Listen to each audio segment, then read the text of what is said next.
guys have been practicing fraud. You have been practicing all manner of things. Anti-government extremists trying to force their way into an Essex court last year. They were recently jailed for attempted kidnapping.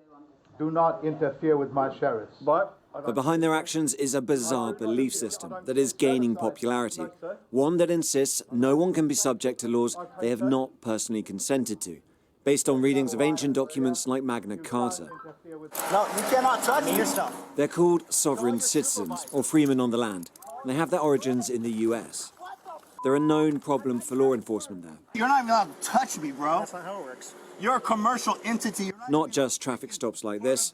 In other cases, they have been involved in the fatal shooting of police officers.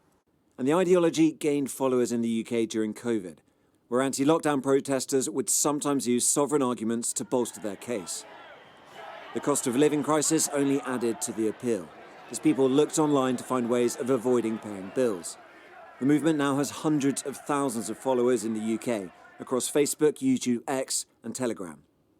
One group, called the Sovereign Project, which claims to have signed up more than 20,000 members over the last 4 years, has agreed to sit down with me in a Leicestershire hotel where they hold their annual conference.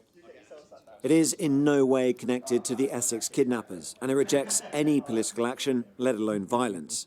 But it does share an underlying ideology, especially when it comes to obligations to pay tax, as its leader, Pete Stone, better known as Sovereign Pete, explains. Do you know about the feudal system, when people were literal slaves and they were forced to pay tax? Now, unless the feudal system still operates today and we are still serfs and slaves, then the only way that you can pay tax is through contract. You have to agree to it and consent to it, informed consent. We're not here to dodge tax. We just question where's the obligation to pay. Is there a danger in terms of the ideology and the language when you're saying councils are committing crimes and fraud, that people take that and actually act on it? Well, that's proved. Yeah. We only deal with facts. Sky News analysis showed that out of 374 council websites covering Great Britain, nearly half, 172, have addressed the movement on their pages. They're all similar, with a clear warning. West Suffolk Council says, very occasionally we get people, such as Freemen on the Land and similar groups, who wrongly believe that using an archaic law means they don't have to pay council tax. Sheffield Council warns, you do not have a choice as to whether you are liable for council tax, and being a freeman does not exempt anyone from paying council tax. Or, as Kufeli puts it, council tax is not optional and not something you consent to.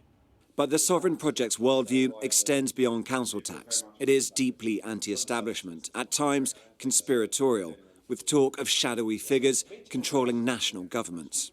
The decisions were already made at the top, so it doesn't matter. Where's the top, sorry? The top. Now, these are the people who control governments. Government's quite low down.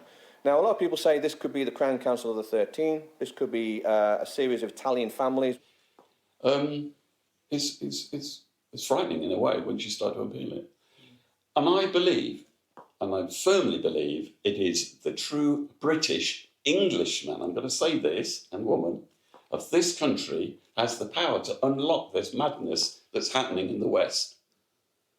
We've got the Magna Carta, we've got all these things, all these checks and balances. We just need to wake up. Go down to Parliament and say, time to dismiss you. You're not fit for purpose. Christine Sarteski is a professor of law and criminology and an expert in sovereign citizens.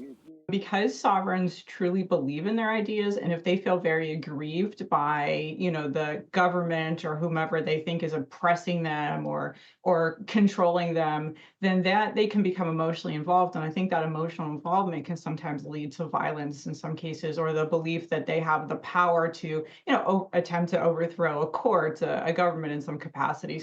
It may be hard to square that stark warning with the polite, engaged members of the Sovereign Project. There is no doubt that they hold a deeply radical view, one that is apparently growing in popularity and already causing problems for government. Tom Cheshire, Sky News, Quorn in Leicestershire.